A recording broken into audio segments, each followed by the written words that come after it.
is awake. Kawashima Bashelo.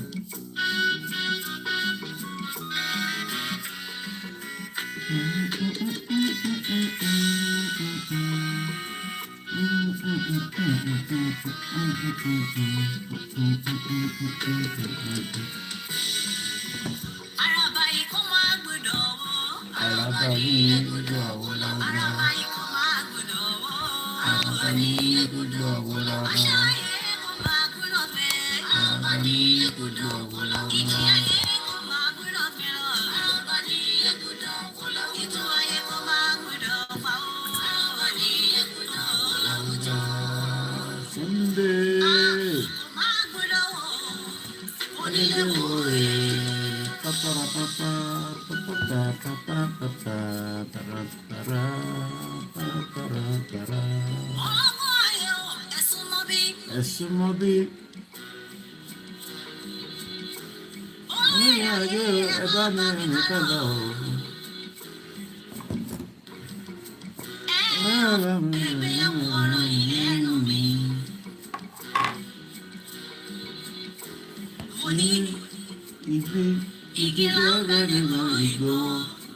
Very good morning, Ekaro. Who is awake, who is sleeping?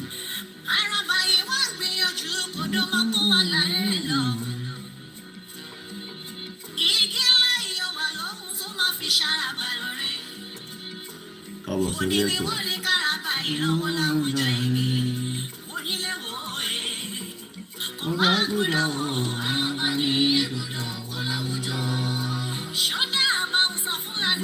Ìbọn ṣe ń pa wá kí ní kàn politician wá pa wá dáadáa.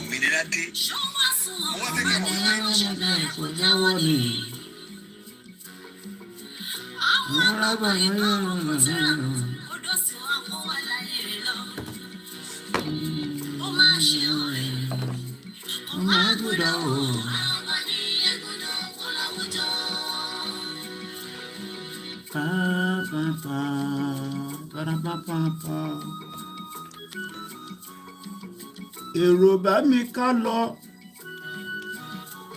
Ó kí gbogbo wa o.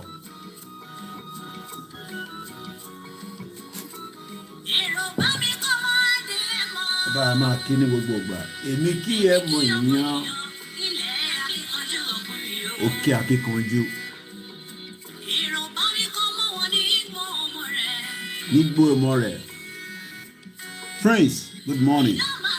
Ìyá mi Ellen, ẹ káàárọ̀. That they fail by this time of the hour. 24 hours ní platform wọn. Ìgbàkígbà tí bá ti jí, anytime tó bá wù mí, tí bá ti tọyọ kámẹ́rà, à ń báṣẹ́ lọ nìyẹn. A gbọ́dọ̀ kúrò ní Nàìjíríà. Ojoojúmọ́. No stopping me. Ẹ fọkànbalẹ̀. Oṣù iná ni. Yoruba nation. No going back in this. Bọ́ fẹ́ bọ́ kọ̀. A máa lọ ṣáà ni.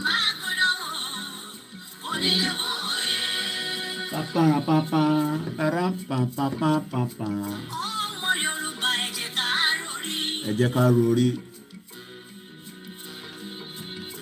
Bọ́ fẹ́ bọ́ kọ̀. Ọdún yìí ó máa dùn máa lárinrin. Bọ́ fẹ́ bọ́ kọ̀. Mo kí gbogbo wa níbi tí ń gbọ́ wa. Aago kan àbọ̀ ló ṣẹ̀lù. Ilẹ̀ ṣẹ̀fẹ̀ máa mọ́ ni.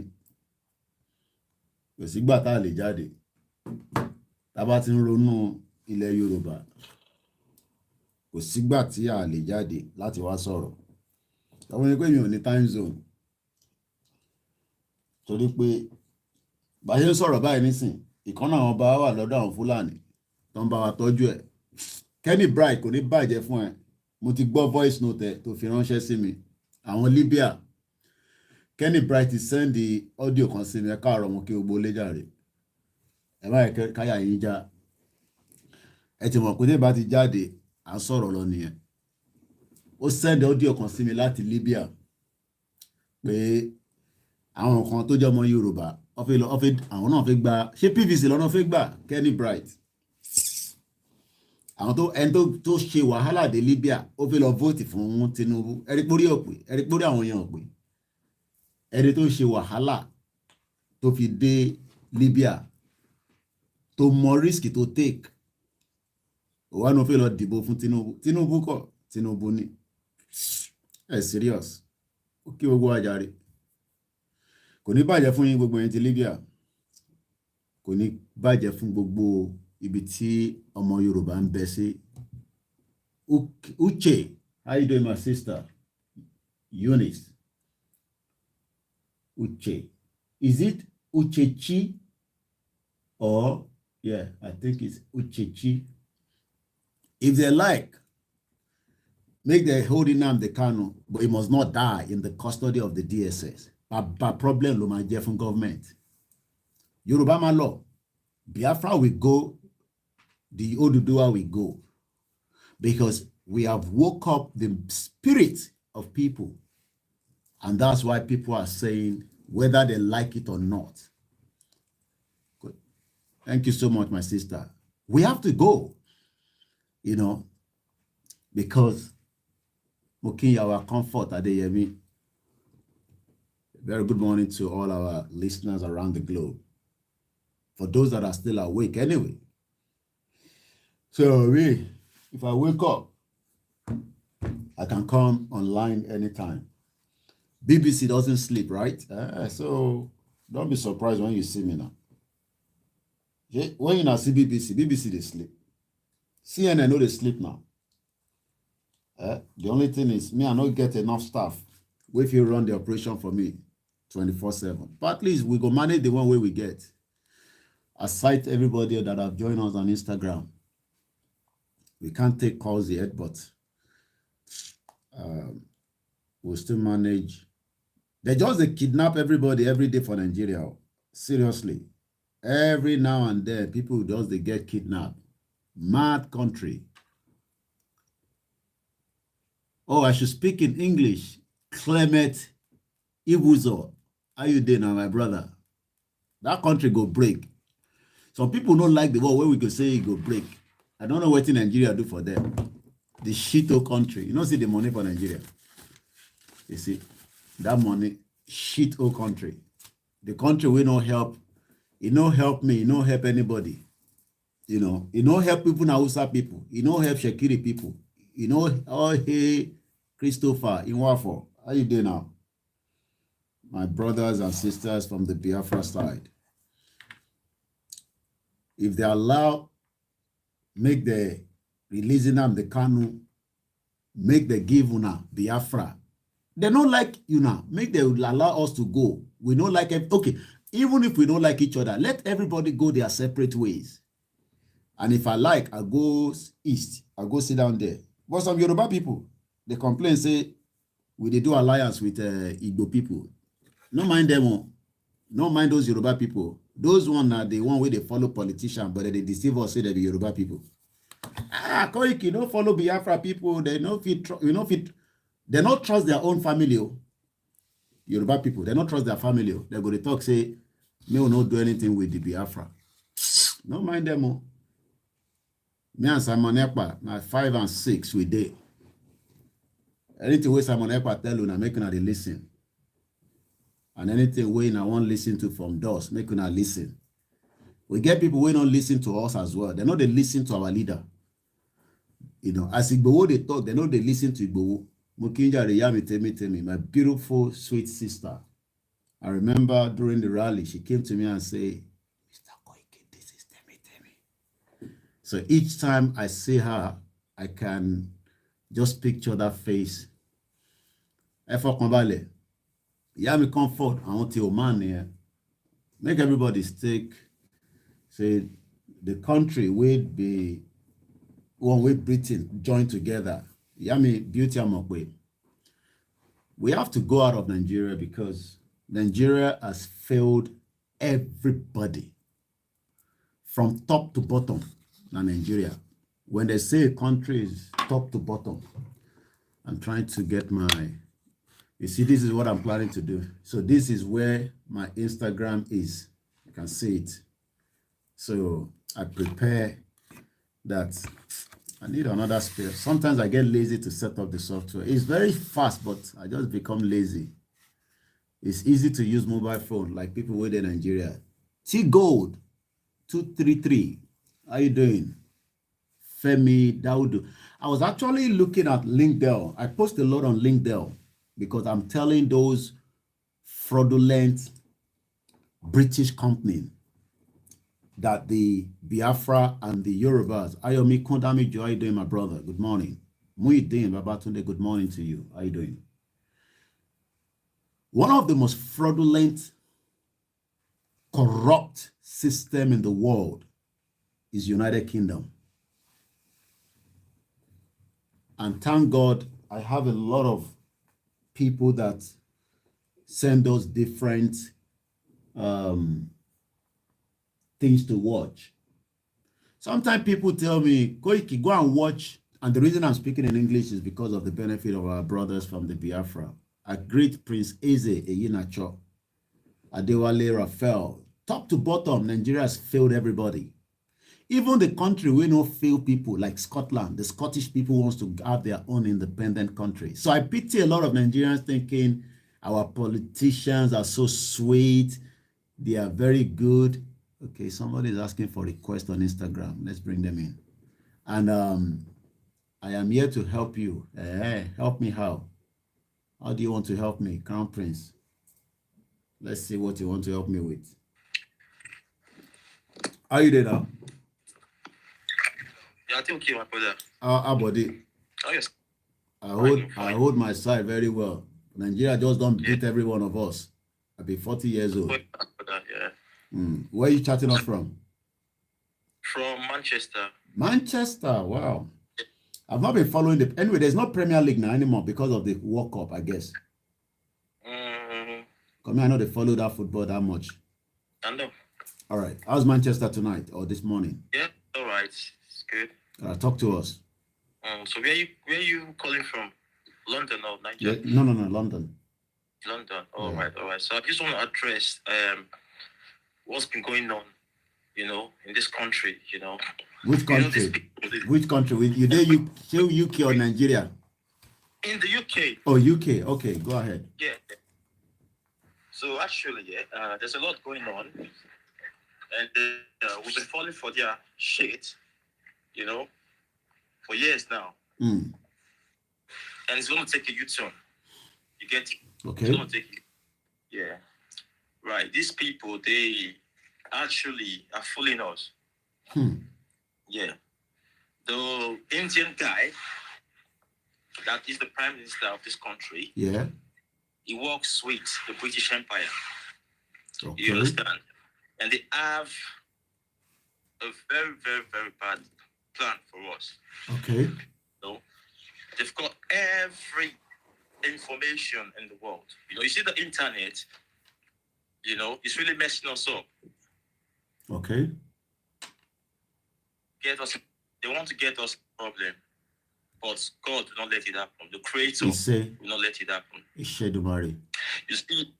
You see students, the students just came over just now, they're trying to set them up, with 99% prisoners. I'm listening. They got all information about us. They have a very, very, very, very, very. I won't be surprised. I'll be surprised. Yeah. Britain is good at that. Yeah. Britain is very good at that. Yeah. Yeah. And we're here to change the narrative. But they don't want the narrative to change. That's where the problem is. Yeah. And like why you are saying that, and like they say some minds work together, right? I mean, I don't really have to come out these early hours, but I've slept a little bit and I thought, why not? Even if it's just to catch up for a few hours, even if it's 1 hour, people will listen. But before I went to bed, and I'll share that link, I don't know how I'm going to do that to the Instagram, but I'm going to share that link. I already did that on my timeline on Facebook. It is called The Scandal of How Billions of Pounds Are Eaten. Exactly. And this person is called Novara Media. And the person and when people send us link, sometimes they don't tell us to watch pertaining to a certain meaning. They expect me to go and sit down. You know, when you send us a link, and this for all our listeners, tell us exactly where you want me to go and watch, and I'll decide whether to watch the whole video. Especially people like us are too busy to sit down. I mean, it's easy for people that are watching us, but people like us, we're so engaged. And the person was specific about the time he wants me to watch the video. It specified, but I actually started from the beginning up to, I've watched it up to 29 minutes, 27 seconds, and I'm going to play it for us. And you could see that he talked about Nigeria. Yeah. So what they did was, after the colonial rule, you know, all this shit that they did, they realized that the only way, you know, Manchester used to be the hub of industry in the UK. So when German came in, you know, started doing manufacturing, then the Chinese, the US, so the whole, I'm sure you see that there's a lot of industry that have collapsed in Manchester. There's a lot of big warehouses that have actually folded up because it used to be the hub of the UK industry. So immediately that failed, the only thing the UK then have to do quickly is to do what we called PR, setting up companies that you don't know who owns them. They are literally, not to exaggerate, there's about almost 100,000 homes in the UK that we don't know who owns them. That's very true. And so when people see somebody like Bola Tinubu that have arrived now probably in UK, you know, with private jet, like, the big boys.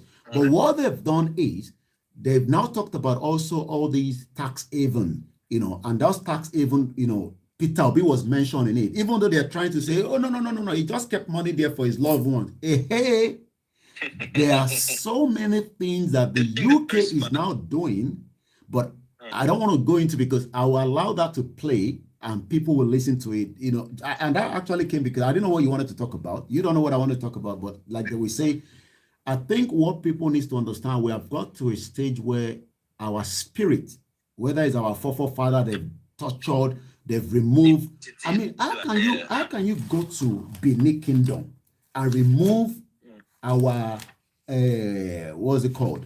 Benin bronze by force and brought it to UK in 1897. This was brought to UK in 1897. That's about 125 years ago. These are our own deities or whatever we want to call them. But yet today we have ignorant Nigerians. I mean, you are in Manchester. I am in London. I mean, I mean, it's not that we are hungry. It's not that we are, you know, we got everything. But we are telling those at home that, look, this shit. But it's actually our stuff, you know, slavery. If you go down slavery and all that, you see that we work for these people. We make it come to life. So I don't know what they're trying to brag about. I mean. Yeah, but they brag about it because we have got our corrupt politicians that have engaged and allow, go and vote, get PVC, go on. Britain is telling us go and vote as if, go and vote for who? You know, in a country that is not united. I mean, Wales is 3.3 million. Osun State is 4.5 million. And you're telling me to go and vote. Vote for who? So the only option that we have on the table is to continue to educate the ignorant Nigerians that are running up and down for Peter Obi, Atiku, and Tinubu, and Kwankwaso. And even so, it's not fault. They've been fooled, you know. They don't know what's going on. And that's why they've actually, I'm listening. Yeah, we shouldn't blame them. They've been fooled, you know. You see, these people, okay, if you say those ones have been fooled, what about those that are here in UK? I mean, I don't live anywhere. I've lived here for the last 2 decades. What about the Nigerians there? The game is to extract the bright ones from Nigeria to the UK, to kill them. Yeah, but we still have some Nigeria that are supporting. I mean, we have some of these old ragged old men running after, you know, Tinubu, and they're not going to go back to Nigeria, definitely. I mean, there's a particular one he's got this gray hair, you know. You will see most of the time with Buhari. He's an elderly man, and he will never return back to his community that is now full of Fulani terrorists. And the man is here, and there's so many of them talking about, Emilokon, you know, it's going to be. And I saw the other day people went to Trafalgar Square and campaigning their numbers for Peter Obi. And I'm thinking, wow, they want a new Nigeria where Britain continue to control us. You know? They don't know what's going on. They're not spiritual. They're very ignorant. So don't blame them. Yeah, but they'll tell you they go to church and mosque now. These same people, you'll probably meet them in Redeem, in KKIC, or the Marshall IC in Oak Kent Road. I'm historian, yeah. So I don't see any reason why you be worshipping with people that brought a virus to your country. You see, the north of Nigeria is, or rather colonized by the Arab people, and the other part by. And the funniest part is, I was actually telling my wife yesterday that the Yorubas are gullible, and the reason is Saudi Arabia doesn't recognize us as an Islamic people, even though a lot of us have gone there. My dad has gone there, my mom has gone there, but when they are going to send anything to Nigeria, whether it's a scholarship, whether it's any whether they need somebody to come and speak in Saudi Arabia, they will contact the northern part of Nigeria, which they believe are the Muslims. So they don't actually take the Yorubas as Muslims. But we still have some Yorubas that believe that, we are all the same Muslim. No, the northern part of Nigeria don't see us as the same Muslims. They don't even like the Christians anyway. So if all this is happening, why should we be enforced together in the same system? Why should we live together? I mean, if I want to wear a bikini with my wife and go on the beach, I want to enjoy that way. But the north part of my country today doesn't want that. They want me to live like the Iranian government that has become tyrant, where they are going to rape the young girls because they are protesting, and they'll kill them. So they want to make them that they suffer when they go to hell or whatever they call it, I mean, exactly what is going on in Iran right now. And this is why we are saying to our people that the only option now is, look, we can still be neighbors. We have now been able to identify that around the globe today, there are smaller countries that are operating. I mean, I talked about one yesterday. San Marino is somewhere in Europe with just about 34,000 population. So it's not about, and the lies that they've told Nigerians is, the most black populous nation, the biggest economy in the world, the sixth largest crude oil. And all these things doesn't reflect in Enugu, it doesn't reflect in Calabar. There are over 3 million white people living in Nigeria. They're printing fake money, doing different rubbish. Do you know that? 3 million of them. Yeah, they won't tell you. Over 3 million white people in Nigeria. Well, I don't even know that they've got up to that data, up to that statistics. All right. Thank you so much, my brother, for joining us these early hours. Thank you so much. Well, that's our first, join us. You can exit. I don't know how those things work on Instagram. I just know that people ask for requests and they come in, but you can help us to exit. And as my brother was saying right there, look, as people that love humanity, good morning, Ama Uche. We don't hate anybody. Good morning, my brother. Mabino, I could have got back to you. Matthew, Mori message, I will get back to you definitely. Engineer Oladimeji. I'm going to play this later on when I do with my software, but let's watch. Hi, my name is Maria Haskarainen. No. I don't want you to play any advert. I want us to watch and listen to this. And this headline is says, I'm going to share the link, Neri, but you can listen to it. Get used to that sometimes, the scandal of how billions of pounds are hidden in UK. Let's listen to this. Ordinary people and squirreled away where governments can't access it is not something that's unique to the UK. Every year, something like $1 trillion is stolen from poor countries and stashed in richer ones. And take note of that. Over $1 trillion is stolen from all different parts of Africa. Everywhere they can steal it from, directly, indirectly, and they put it under some kind of, there's a new business that has been established in UK. There's a new property that is bought that we don't know who owns them. And so much and so forth. I went back to look at the amount of money Abacha have stolen. I was just looking at people that tagged me, and I was thinking, and I think I can pull that up in just about a few minutes. Let's go back. I'm going to share this link for the benefit of those of you that wants to go and watch it later on. But let's go into it again. To is actually something that the UK is uniquely good at. Facilitating that process of concealing wealth and providing a range of... hear that again. Concealing. The word concealing is toban toju nkan pamo. They are actually keeping it, this money, the money that is meant for Nigerians, the money that have actually sold crude oil. We've sold something to the UK. We've sold them to America, to whatever, whether directly or indirectly. The money is meant to go back to Nigeria, build an economy, have a good road, have a good life, have security, have electricity, have the basic things of life, be able to eat. Your children is sick, they can go to the hospital and get treatment. But no, the money become, okay, we have actually sold, they return the money back to Nigeria. No. Why not let us invest it here first? And this has gone forever and ever. But idiotic Nigerians are still thinking that, good morning from Italy, that Nigeria will become a great country. Hey, Peter Obi, we will fix and build a new Nigeria. We will build a new Nigeria. Emilokan, Atiku, oh no, I will bring some investors to come and steal more money and then build a Nigeria. Really, it's all lies. Let's go back into it. Services so that the super rich can enjoy it. So I wanted to find out why we got so good at laundering dirty money and to learn about it. Why is UK good at laundering money? The UK, but they are good at laundering money. Just bring it, bring it there, and keep it here. Oh, 60,000 Nigerians wants to come and study. Hey, give them student visa. Let them come and study. Bring more money when you're coming. But when you finish, you go back. Oh, no, I don't want to go back now. I have tasted life here. No. You didn't tell us you're staying here now. All you said was you will come here, you will study, you will go back.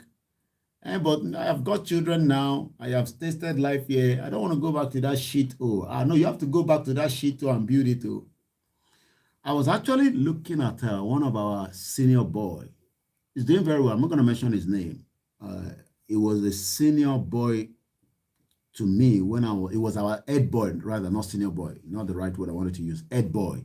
I went to Abekta Grammar School, so if you're of those age, you probably know who the person is. I left in 95, so those set that left in 1996, we have top student, brilliant. And I was able to just catch up with him. I mean, not conversation to conversation. I just saw him on LinkedIn, a Yoruba guy. I won't mention his name because it's not necessary for this streaming. And I was like, wow, Egbon Logon is doing very well. He's got PhD. He can only do well outside the contraction of Nigeria. Returning back to Nigeria, they will not allow him to shine. He's heading big multinational organization presently. And this is what the Yorubas and the Biafras are good at, this education, this business, and whatever. But we have got a country that does not appreciate all these things. And I pity a lot of the Yorubas that we are saying that we need to get out of Nigeria. But they are not concerned now. Their concern is their career. Hey, career 10.1, 102.2 is good because you are making a career for another man's country. That's what you got to understand. Whoever you are, whether you're a Yoruba man, you're an Igbo man, I don't know, probably maybe a little bit of people from, the other ethnic groups. And we are outside in our own little capacity. We are doing very well. Murimbe, Pastor Emmanuel Togba, good morning, sir. And happy Sunday.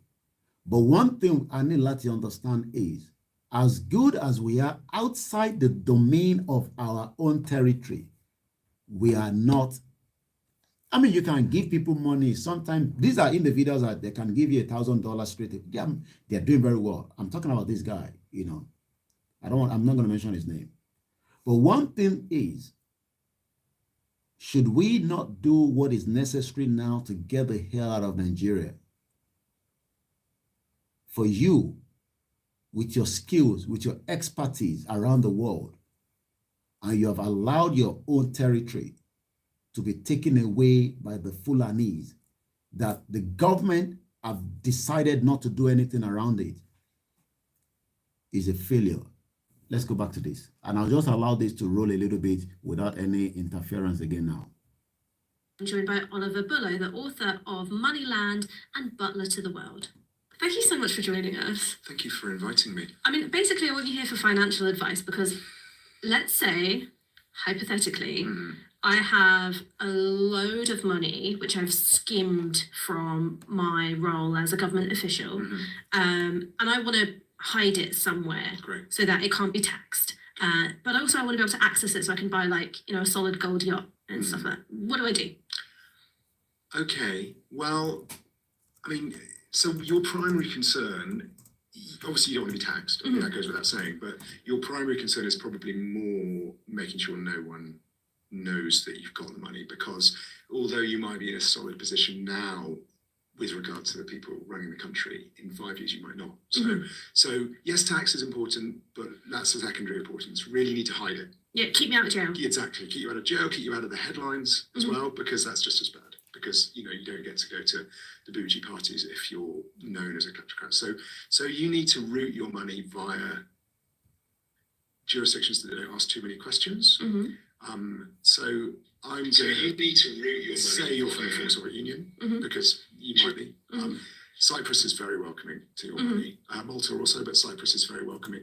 But you don't want to have it in your own name, because if it's like your own name on the bank account, then it's easy to follow. So you need to set up a shell company. Britain's good for them. A limited partnership based in Edinburgh, owned in turn by companies based in tax havens.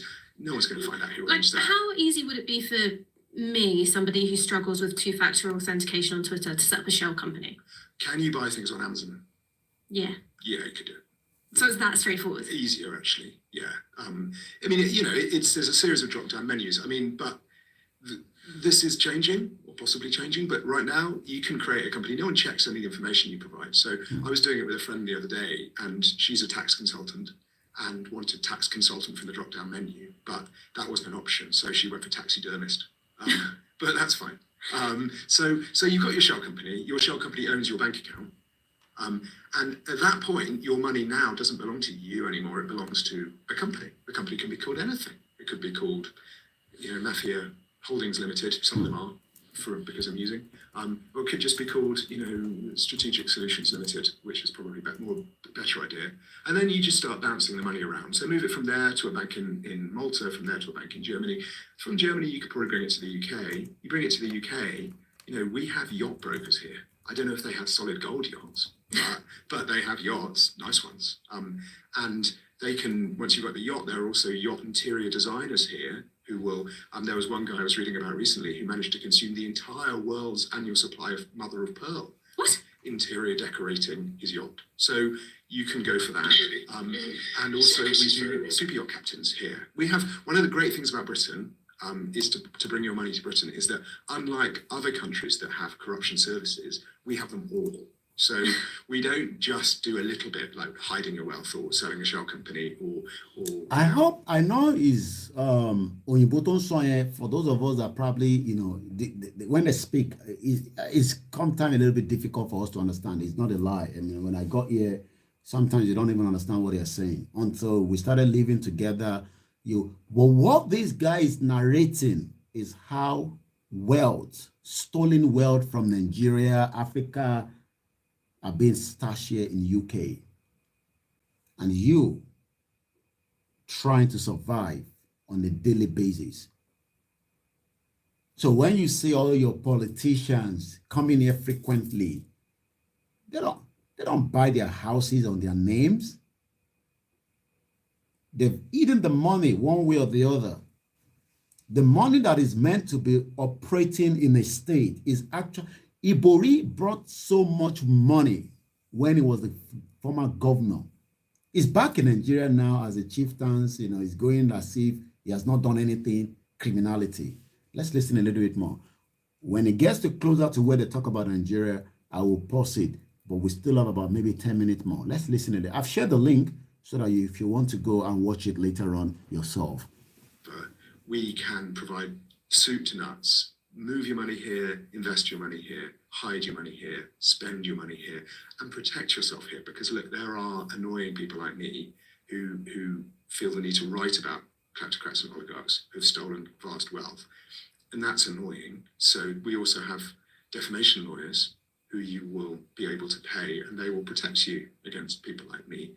And then we have accommodating politicians who will accept your money, invite you to the right parties, possibly with time, give you a seat in the House of Lords.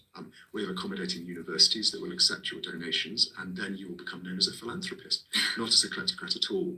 And this, it sounds like a lengthy process. You could get all this done from entry-level kleptocrat to noted philanthropist in 4 or 5 years. I mean, so who? And when they become philanthropists, you will then be hearing, hey, we donate £1 million to some people in Africa, just manage it. They probably give them all kind of different awards. And this is what has been going on for decades. UK is good at keeping all this stolen wealth. So when we say we should allow Nigeria to dissolve, and you are saying, no. We want 2023 election, you are still helping them with some of your so many corrupt individuals, politicians. You think the British media will tell you that there's corrupt money here like we are doing? No, they know that there's corrupt money here. Everybody knows.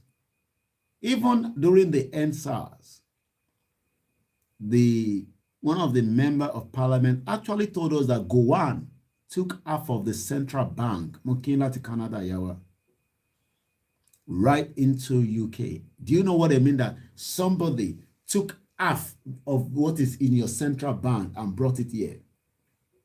Umaru Diko, that these dead or alive Buhari, whether he's alive, we don't know, they have to inject him with something to pop up, and then it will be there for like 10 minutes or 1 hour. Then after, I think the kind of water gave Buhari, after maybe 2 hours, it will knock off. That's if he's alive. That if he's alive.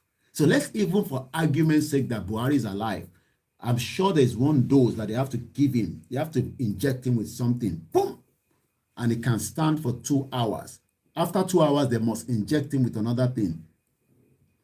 Buhari one is even better. Emilokon, that one.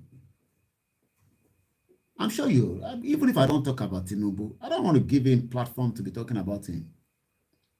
But I'm sure you can tell from the way he speaks that he's actually losing it. But they're not going to tell you that these people are sick. And that's the person you want to compare with us, asking for our right to self-determination. But because people wants to, everybody wants to collect dollars. Some people wants to collect house. Some people, all they need from him is just to give them access to a letter to the embassy so that they can run away as well. There are some people like that working for them. All these politicians from Atiku to Peter Obi, just give me that endorsement letter so that I can take to the embassy and just give my wife, my children visa, and they run away.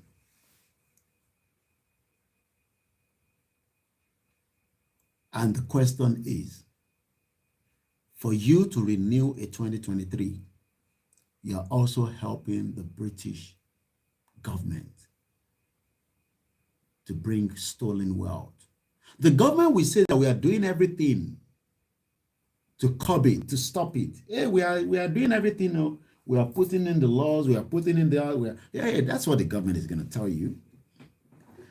But these are also companies that are operating illegally in this country to help you hide stolen wealth from Africa.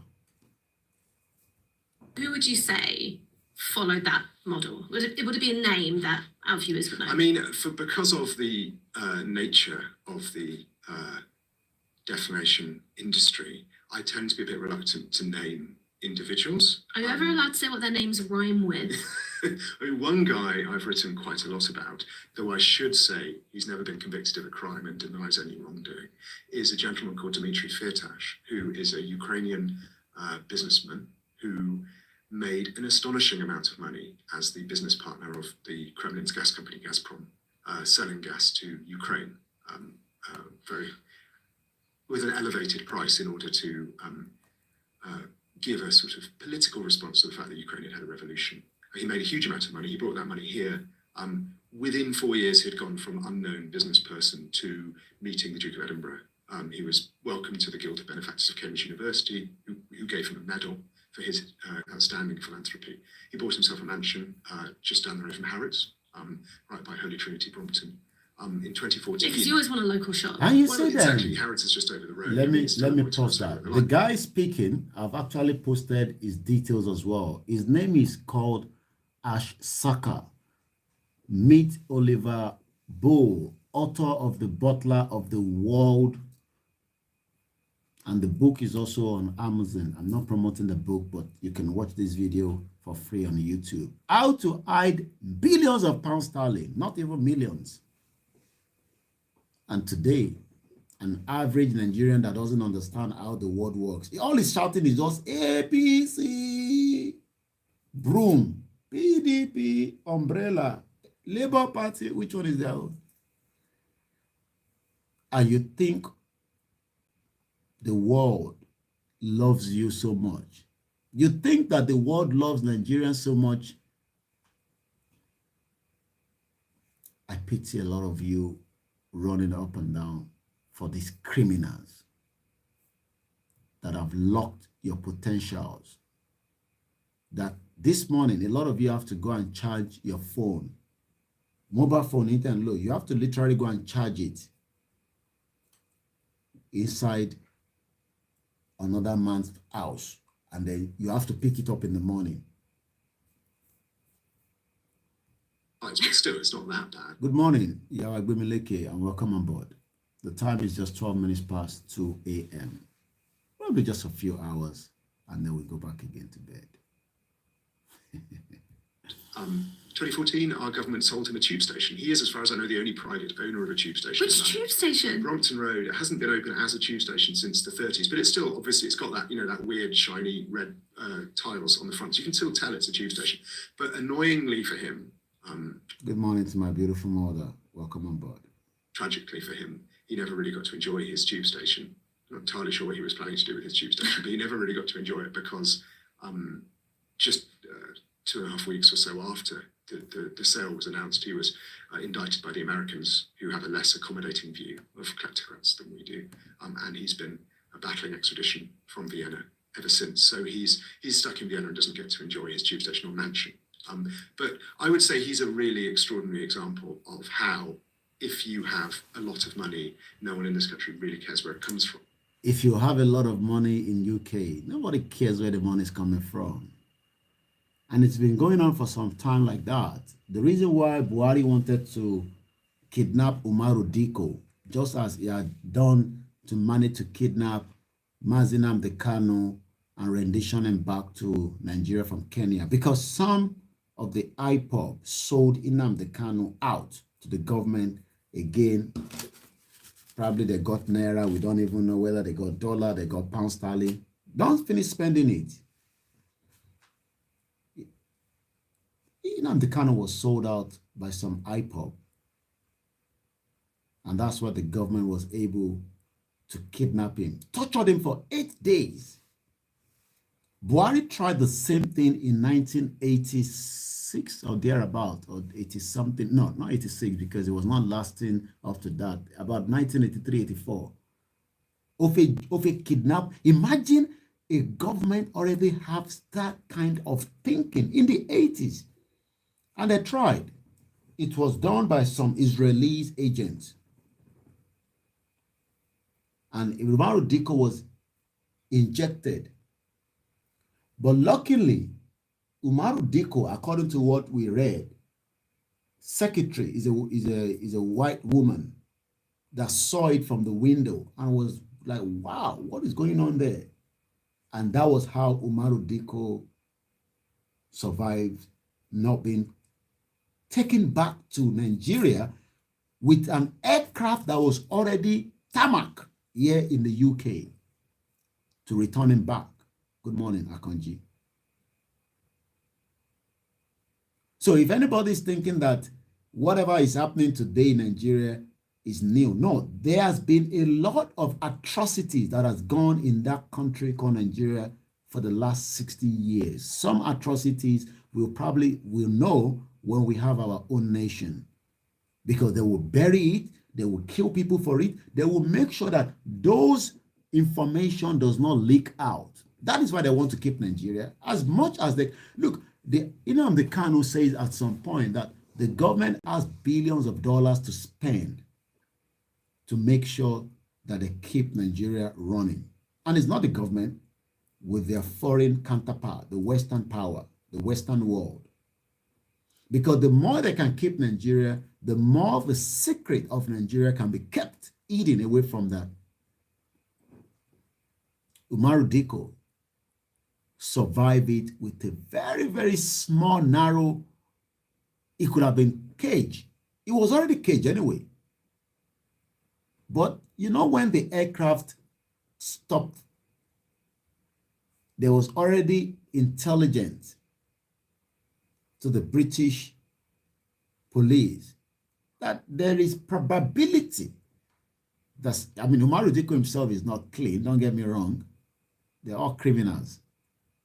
I think it was the Minister for Transportation, if I'm right, as at that time, before Buhari overthrown the civilian government of Shehu Shagari, if my recollection is right.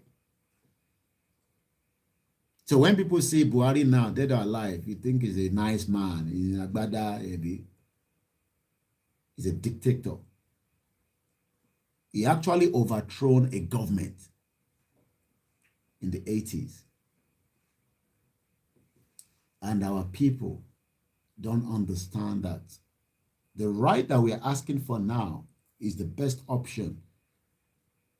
Tinubu will be there 8 years. Atiku will be there 8 years. Peter Obi will be there 8 years. So what happened after 8 years? I will probably be going to about 50 something. So you want me to still then be struggling to even return back to Nigeria in another 8 years? You are mad. Because that's exactly what is going to happen. Look, when Tinubu gets there, it will be much more brutal than Buhari. Because he will want to be brutal to the Yoruba people and the Biafra. When Atiku gets there, he is going to become giving more access to the Fulanese. And Peter Obi is not going anywhere anyway. So those of you thinking that Peter Obi will be allowed to become, look, even let's use the word even, that we are not campaigning for self-determination. Do you really think that they will allow Peter Obi to become your president? Even if you all love to vote for him. It's just a question. I don't know. You that you are all campaigning obedient or obedient or whatever you're calling yourself. Do you literally think that this APC will give room and allow Peter Obi to become the president? Let's remove those campaigning for self-determination, because we are not part of all your dirty nonsense. So in your mind, you think that this government will allow Peter Obi to become, they're not even going to give PDP chance. They will now give Peter Obi. You are all joking. So you think APC will just allow a free and fair election and allow, I mean, I understand there's a lot of you that are following him and you are ready to vote for him within. So to you, in your mind, in Nigeria of today, the last ever free and fair election was in 1993. Anything they are doing now is just, I don't even know the word to use. And we provide not just sort of money services, but the whole spectrum of become an aristocrat. Umaru Diko was lucky. But those of you that sold Nnamdi Kanu, you will all pay for that.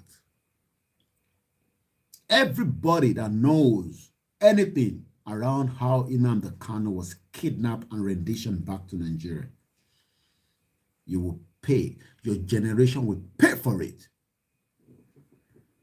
Because it was fighting the right cause.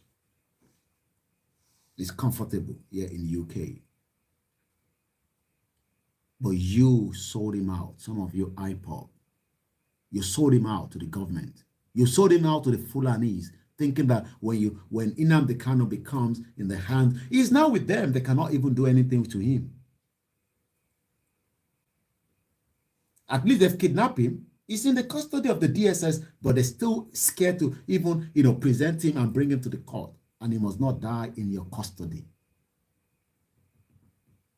Nnamdi Kanu must not die in the custody of the federal government.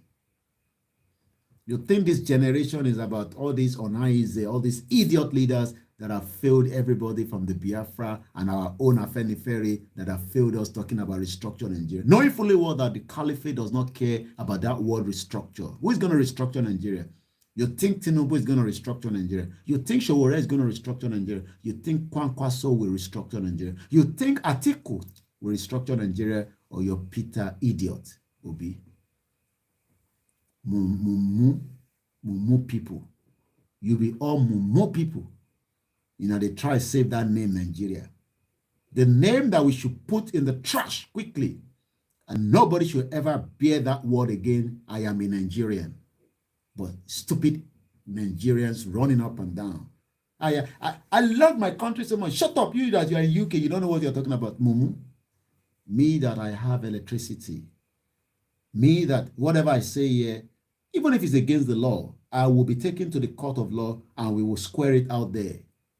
You don't have a rule of law in Nigeria. You don't have, they don't even have dignity for you not to talk about your dogs, not to talk about you or your parents that fought for Nigeria. Some of us, our parents worked tirelessly in the military as an administrator, as a clerical, as a secretary, as an engineer. They are all dying in their homes now without their pension being paid to them. So you think this generation is about all these buffoon, Afenifere, and Onhai. Hey, don't abuse leaders. I didn't call their names out. That don't have the balls to tell the caliphate that the end of Nigeria is now. We are not going. We will go and support Peter Obi because we don't like Tinubu. Tinubu failed us. He doesn't listen. He doesn't listen. But it is the turn of the Igbo people. The Igbo people have not been. You think they will allow Igbo people to become president in Nigeria? Mumu people. Mumu idiotic people. You think that they will allow Peter Obi, an Igbo man? You think the Hausa love the Igbo people like that? Rather, they will destroy Nigeria in your face. And that's exactly what is about to play out. Two things is going to play out. Should we continue to want to keep Nigeria? There will be a coup, or as there's a lot of intel going on, that they will just wake up and say they can't have an election because of the uncertainty of the IPOB destroying INEC offices. Knowing fully well that it's not the IPOB doing that, and some idiot will say, IPOB is the one destroying INEC offices. There's a lot of plans going on within the cycle of the military hierarchy in Nigeria today. They are worried that the Yorubas that are saying that we are going and we are going, if it's going to be war, let it be war. We will face it. Hey, Koiki, shut up. You don't know what war looks like. I am seeing war every day now on CNN and on the WION TV and on BBC and on Sky. War is actually going on in Ukraine and Russia. Stop if you're talking about. You don't know what war looks like. Stop calling for war. There's war that I'm now watching live on television. If I want to watch whatever happened now in Ukraine in the last 24, all I just have to do is go on Google now, go on YouTube, type in Ukraine, and I can, more. So they don't bomb that place. Stupid people telling us that you don't know what war looks like. Stop calling for war. War that you are in already. I told you need 4 of these every day of your life. 4 you need before you can solve. Not to buy data. You must have 4 of these, 500 naira, 2,000 every day, Monday to Friday for 365 days a year. That is what the United Nations says. And that is why today, 133 million of you are all in abject poverty. You think by selling out Nnamdi Kanu, it will just kill Biafra. But you did not understand that the autopilot is still running. Hey, we don't know anything about autopilot. There's the DOS. Can you come up with DOS? What concerns me with DOS? We are autopilots. And I hope you have all got the date. Let me remind you the date that Simon gave us. So there's some date that has been out. Hey, some Yoruba people say, hey, if we come out for super rally, what about our business? Which business do they do? Weary people. Which business? Which business do they do for Nigeria? No, which business are you all doing? Koiki, we are going to be having business shut down. What's going to happen? Which business do they do?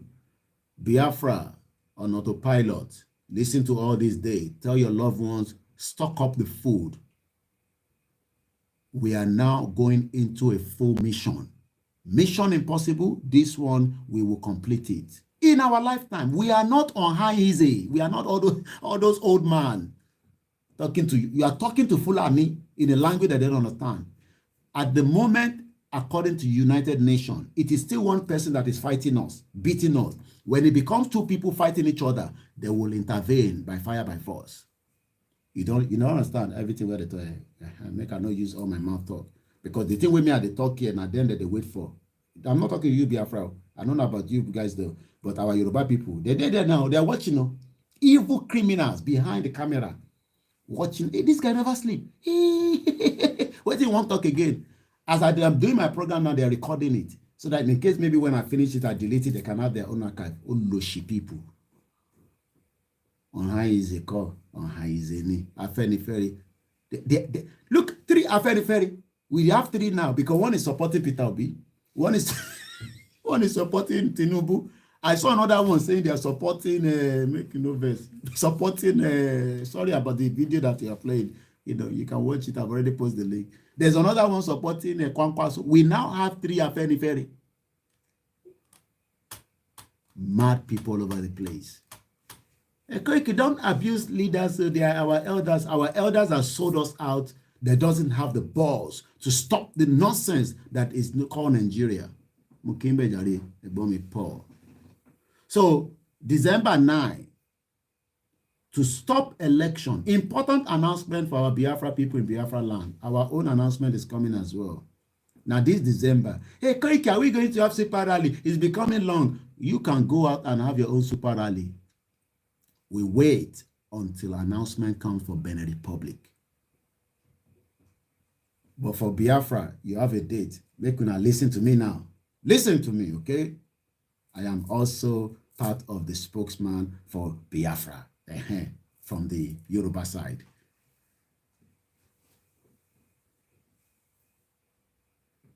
We don't know Simon Ekpa. Who know you before as well? Listen to autopilot is on the move now. Important announcement in Biafra land to stop election from happening in Biafra land in 2020. There will be sit at home. You must sit at home. Hey, which business are you running?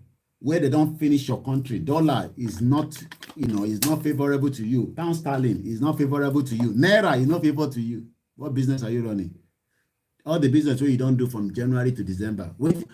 Now lost, you don't lost. All the container where you don't bring, all the container where you struggle, bring up from all over the world, from Korea. Igbo people, they do so many business. So say, hey, they can bring fake to Nigeria. Mumu people bring fake. I will say it and our port authority. Kill all the businesses for the Yoruba and the Igbo people. Sit at home, December 9. Yes, sit at home. Sit at home. Sit at home. We are now in a big, serious situation now. We are already in this. We are already in situation room. Feni Ferry call. Feni Ferry. It was support Peter Obi. The Igbo people have never been president before. As if APC will allow Peter Obi to get there.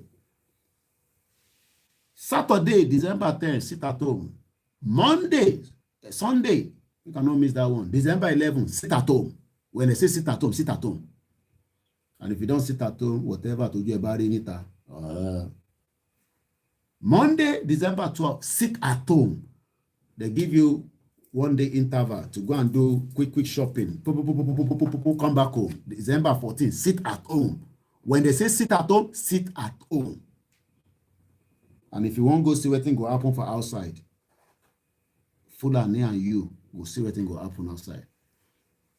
Genocide is going on in the Biafra land, and the world keeps quiet. Britain thinks that it's going to be like the 1967. This time around, we are the youth, like Professor Wole Soyinka say, mobilizing. Every day we are mobilizing. What are you going to use to fight? We are not fighting the government. We are defending our land. Mumu, who told you we are fighting the government? Your stolen wealth now is all over the place in UK. Let me just fast forward this so that we can hear. We're almost there. Let's push a little bit more. Services, cosplay, Bridgerton, if you want to. I mean, one of the things that was really striking about reading your book is just how much wealth seems to be owned by nobody. You can't. Did you hear that? How much wealth owned by nobody? Nobody knows how much everybody owns. So when somebody now die in Nigeria, we'll be hearing billions, billions. And I'm going to find out the one from Abacha. I'll give you the time. We didn't even know that Abacha was stealing that amount because he never traveled out of Nigeria. Most of the time, Abacha was in Nigeria. So how money was talking outside is what I don't understand. How much money is stolen that we don't know who owns them? Maybe you didn't hear that. So, let's hear that again.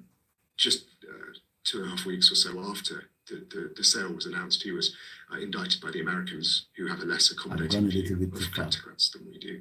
And he's been battling extradition from Vienna ever since. So he's stuck in Vienna and doesn't get to enjoy his gestational match. I would say he's a really extraordinary example of how criminals, if you have a lot of money, no one in this country really cares where it comes from. Nobody cares where your money is coming from. Not just sort of money services, but the whole spectrum of become an 2:35 a.m. here in UK. Services, cosplay, Bridgerton, if you want. I mean, one of the things that was really striking about reading a book is just how much wealth seems to be owned by nobody. You can't find a name or an identifying feature on any documents. Imagine people who have so much stolen money that is kept here in UK. It doesn't have a name. We don't know who owns them. And they're all shielding the. And me and you, we are here working 24/7 for all these multinational companies that some of them, the owner is somewhere in the north or in the southeast or in the southwest, south. So I think there was 86 properties on Elton Square. 86 property in Elton Square, some of the most expensive property area in UK. No identity. Nobody knows who owns them.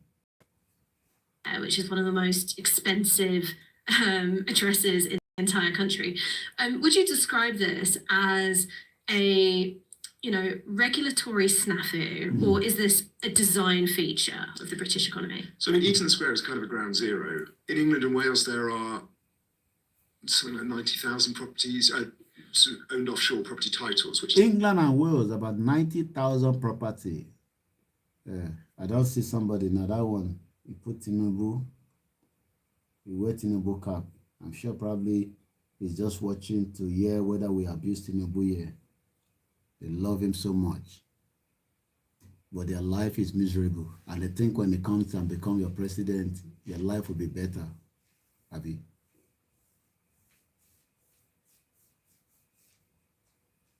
You'll be surprised that some of those current politicians, if they die now, say now 4 billion with 3 point something. I'm looking for that. I can't find that. I think it's about 3 billion they received back from Abacha. You'll be surprised that some of the politicians, when they die, the amount of money we will recover from them will be unbelievable. Our king that was kidnapped, they are now asking for 100 million. If anybody have money. And also, there's another woman that I got the information. Her name is Bola Ni Ogunride. Has been kidnapped Abuja Kogi Expressway.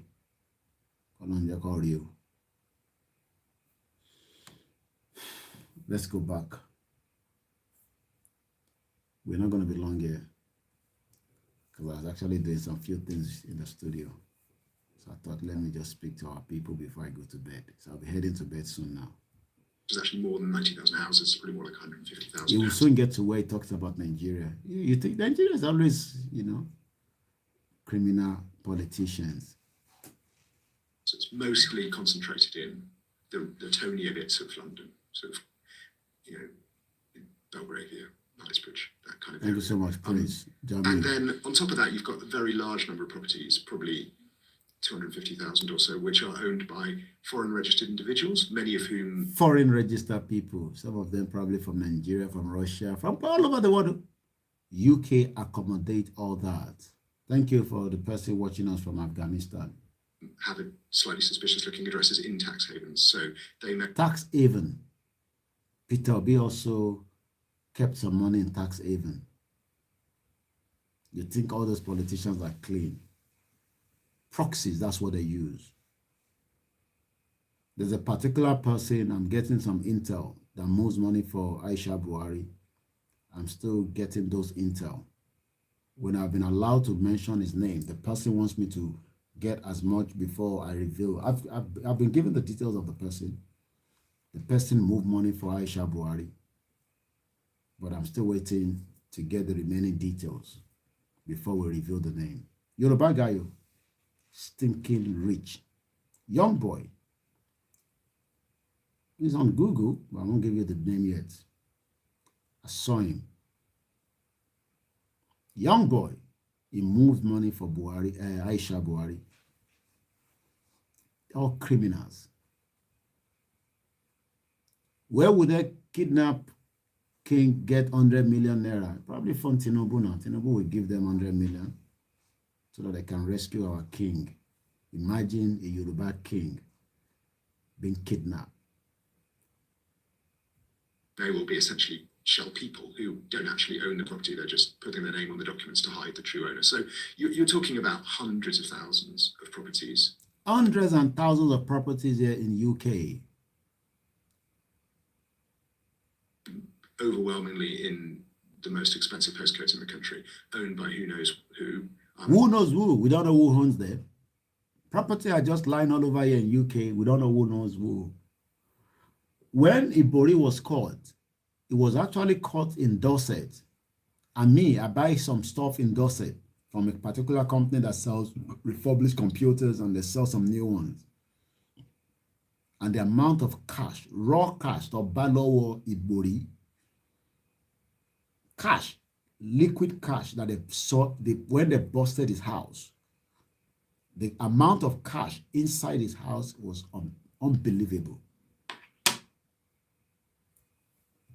But he's back in Nigeria now as a big man, running his stomach there with, security, bulletproof car, and invited to different gatherings as a big man with Agbada. It's been going on for absolutely ages. Is it a conspiracy? I'm not a massive believer in conspiracies. I don't think, from what I've had to do with government, that there's anyone probably competent enough to have kept this secret for as long as it's been kept secret. But there is something which is kind of conspiracy adjacent, whereby if something is very profitable for a sufficient number of influential people, no one asks very many questions about it.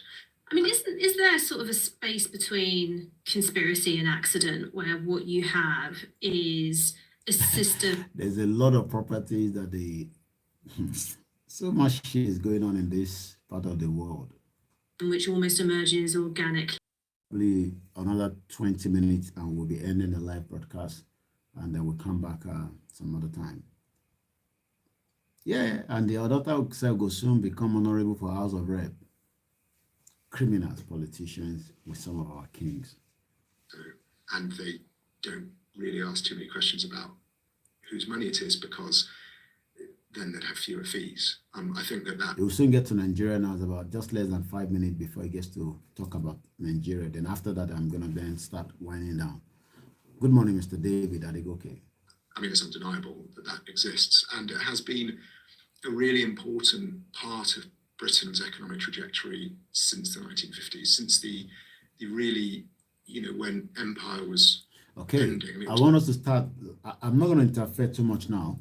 I want you to enjoy this because it's going into that area that I want us to understand. The area that is important for those that are still thinking there's a one country called Nigeria. I pity a lot of you. wasn't quite the end of empire, because obviously we still had colonies going into the 60s and 70s, but the big ones were going in the 50s. Obviously India had already gone, and Pakistan and Bangladesh, and then Ghana was going, and so on. So it was really the beginning of decolonization, and Britain having been the oligarch, right? What Putin's doing to Ukraine now, that's what we used to do if we didn't like a country's trade. I know I just have to say, whatever you are saying that is happening now, that the guy is saying that this is what Britain was doing to everybody before now. Exactly what they say that Russia is doing right now. This was what Britain was doing as well in the past. Bully, take it from there, take it.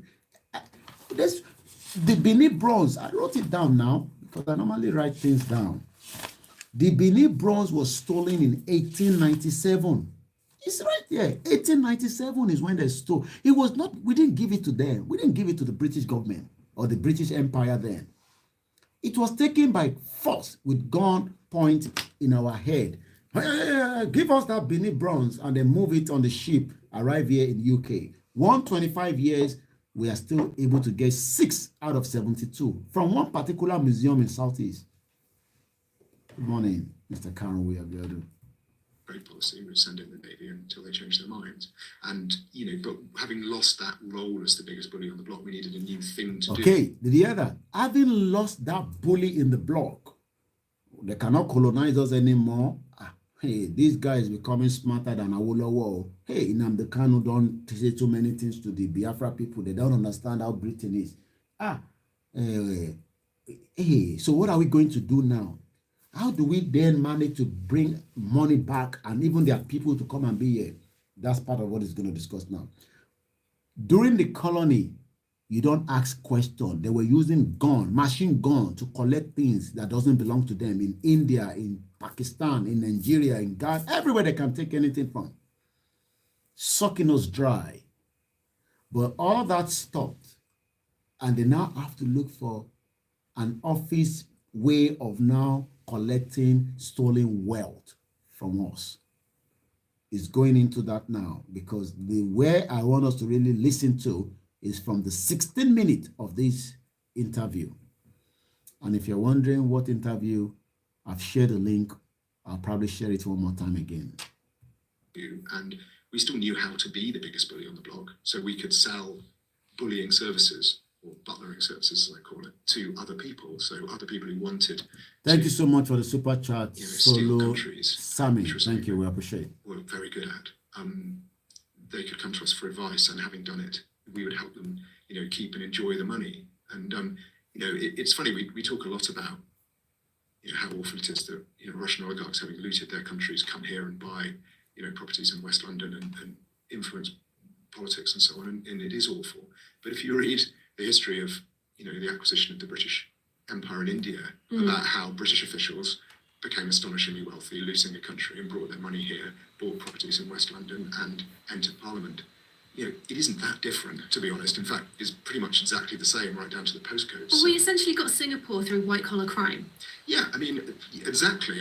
You have one of the things I think is really interesting about the British Empire, and it's really good that because of people like William Dalrymple writing about it now, and Sangera and others, that there is far more understanding of this than there was, and I'm hoping that there'll be more history about it, is how the British Empire, though we call it the British Empire, to begin with was more the City of London Empire. Who conquered Canada? Well, that was the Hudson Bay Company. Who traded slaves? That's the Royal Africa Company. Who conquered India? The East India Company. So you had city companies going out, not because they wanted to conquer large chunks of the world for the sake of it. They wanted to conquer large chunks of the world because it was incredibly profitable. And so, the fact that the City of London was the financial engine of the British Empire, when the British Empire ended, it still had that instinct to be a financial engine. Moving money, doing deals was in the DNA of the structures in the City of London. It was what the Bank of England wanted to see happening. It was what banks wanted to do. And if you couldn't do those trades in pounds anymore, because the pound was no longer the international currency, from the 1950s they began doing those trades in dollars. And this is the birth of this dollar market. Everything a dollar. Let me pause that. About Bino, we are just 3 minutes before he's going to talk about a bit of the Nigerian one. The Britain now $1 market. Ajoke proper. See you, my sister. How you doing? Dollar market. Everybody, dollar. Hey, that's why they're stealing your dollar. Everywhere, dollar, stealing. Keeping no doing. Keep Nigeria for your father and your mother. Ṣé náírà ni kí n fi nà ẹ́? Kí n máa nọjú ẹ̀wọ̀ tó ń wò mí tó yẹ pé evil ní ẹ lẹ́yìn. Kí mo fi nọjú ẹ lẹ́yìn. Màá nù ẹ lójú lẹ́yìn. Azeez Gbadé ṣeré kò ní bàjẹ́ fún ẹ láti máa ya Miss God ní kí ló ṣe bọ̀bọ̀ ìkẹ́. Keep Nigeria. Keep Nigeria for your daddy. The one where your daddy wey sick. Èmi ló kàn. Keep Nigeria. Buhari ní ẹ̀ nísìn. Gbogbo ìgbà ló wá London. Tèmi ló kàn bá tẹ̀ débé àtẹ̀mọ́ tó máa ṣẹlẹ̀. Àwa lọ gbé fún Shetima, a terrorist guy. Ìyẹn a máa wò pàùpàùpàù báyìí ni. They cannot wait for them to take and get rid of Tinubu so that Shetima can come in. We will not allow that. No election come 2023. We fight to the last man standing. Instead of pounds, is this extraordinary moment. And I've heard that they've bought a lot of equipment in the Nigerian government, even Tinubu.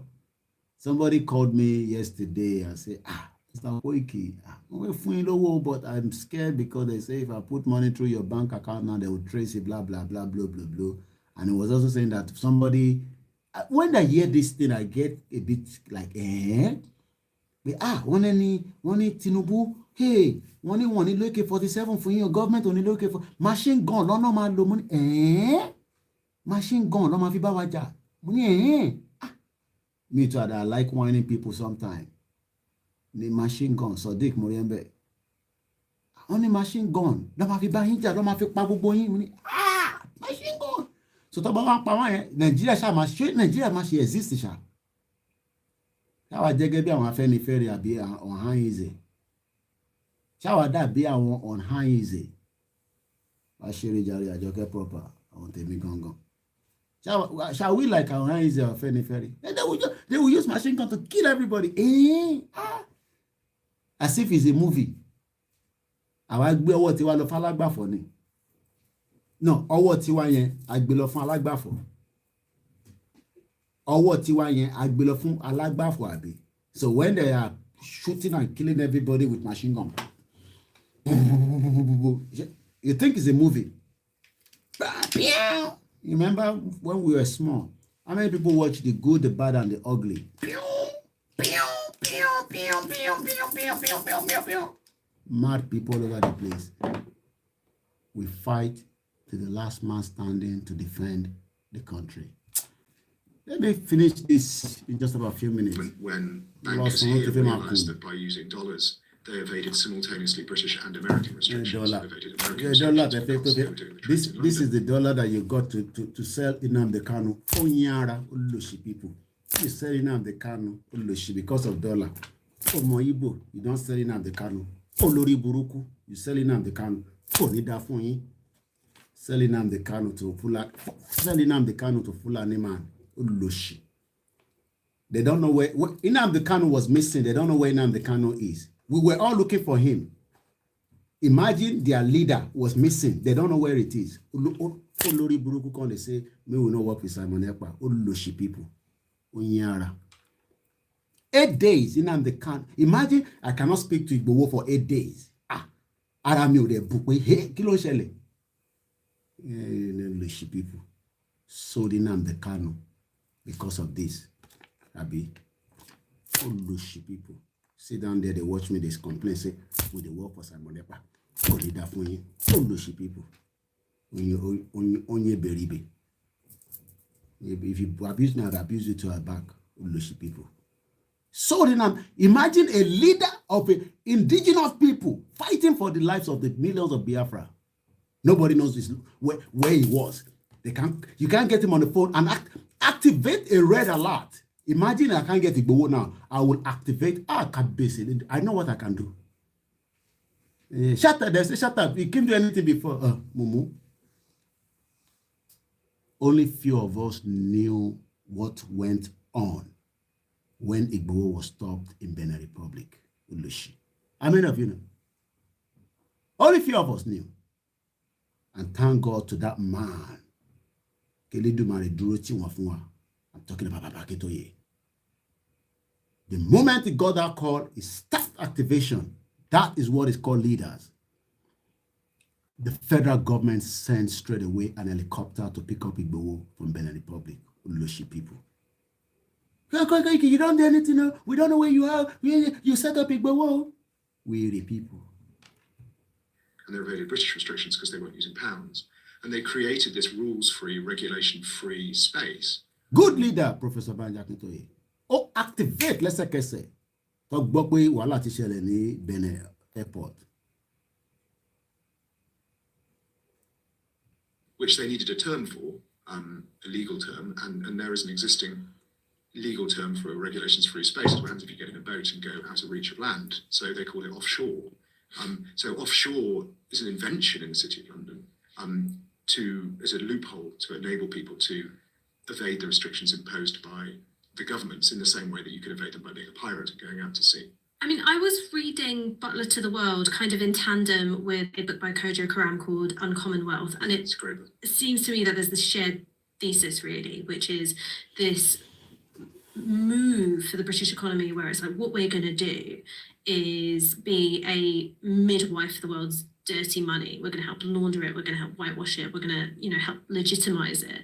Is that seeing that as a continuation of how trade worked under empire, but it was also a sort of substitute for the lost status of empire. One of the things that Kojo says as well, okay, well, why is the British Virgin Islands or the Cayman Islands, which were seen as sort of nowhere places, valueless territory, why did those become the tax havens? It's because we lost Jamaica, which was sort of the economic engine of the Caribbean. I mean, so for you, where does the conversation about empire start? Do you sort of go back and trace a direct lineage from the Hudson Bay Company and the East India Company, or are you looking more at the moment where status is lost? Well, I mean, there is a transition. So going from the early 20th century, I could talk about this for hours. It's so interesting. Go for it. Going from the early 20th century, when Britain's period of relative decline begins, Manchester and Lancashire is no longer the manufacturing centre of the world. We start being outcompeted by industry in Germany and industry in the United States and industry in Japan and elsewhere. So there's a relative decline in British coal mining, in British machine tool manufacturing, British shipbuilding, and so on. But the City of London retained its primacy, not just as the sort of facilitator for financial transactions for the British Empire, but also for quite a large informal empire, places like Argentina, quite a lot of South America, actually, places like China, which obviously, Hong Kong was British, but there was quite a lot of China, which was significantly dominated by British finance, but which wasn't formally British. So there was already, in a way, the shadow of the system that was to come, which was that after we ceded formal control of these territories, we retained control of the financial flows from them. And if you look at the nature of the government of, say, Nigeria under British rule, what was it there for? It was there to extract value from Nigeria and send it to Britain. Did you hear that? We're the people. We will still keep Nigeria. Did you hear what he said there? Let me just put it back there. And that was where I was actually just waiting for Latenko so that we can go to bed. The purpose of when they were there was to extract. Let's go back and listen. As the sort of facilitator for financial transactions for the British Empire, but also for quite a large informal empire, places like Argentina, quite a lot of South America, actually, places like China, which obviously, Hong Kong was British, but there was quite a lot of China, which was significantly dominated by British finance, but which wasn't formally British. So there was already, in a way, the shadow of the system that was to come, which was that after we ceded formal control of these territories, we retained control of the financial flows from them.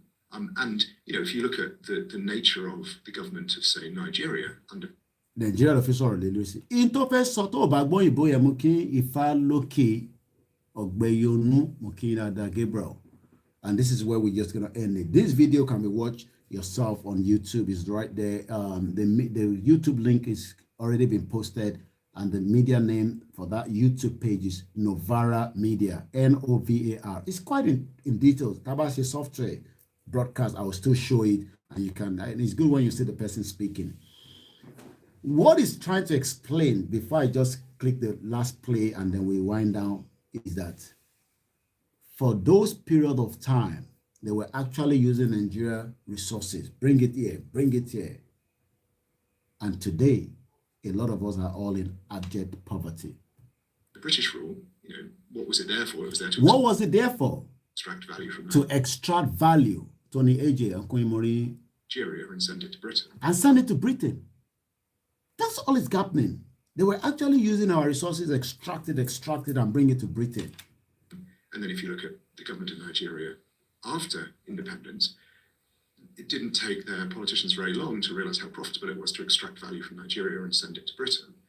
So you ended up with a very similar pattern, and then, obviously, if you are the president of Nigeria, you need help doing that, right? You don't know how to set up shell companies yourself. You don't probably have time or the inclination. So we have people who will do that for you. So there's an entire services industry They set up grows up corrupt ways, going helping around people loot. how you can loot money and then keep it that, here. Obviously, after 1991 and the end of communism, the opening up of Eastern Europe and the former Soviet Union, that accelerates because you've got whole new areas that were never under any kind of British control or domination, but who wanted those same services, the rulers of them. And that's how far I can go. Thank you so much, those of you that have joined us at a very short notice. We'll be back again as we continue to tell people that the only option now is to get the hell out of Nigeria. Bye for now.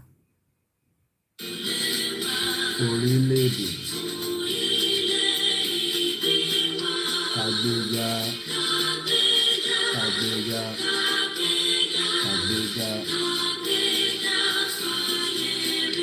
ìgbàgbọ́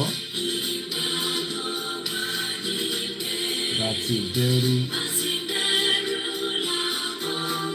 ká ṣiṣẹ́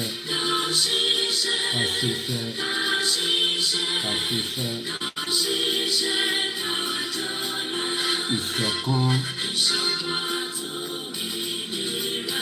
ìkẹjẹ tẹ̀síwájú ọ̀pọ̀ ire àtòtò ọmọ Odùduwà bọ́ sí ipò ìwọ ni ìmọ́lẹ̀ ògo adúláwọ̀.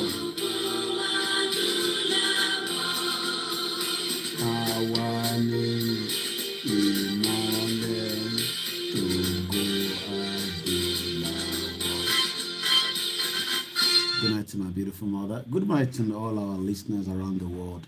I'll be back during the day when we come back for the Sunday broadcast. Bye for now. My name is Olabi KOIKIMEDIA.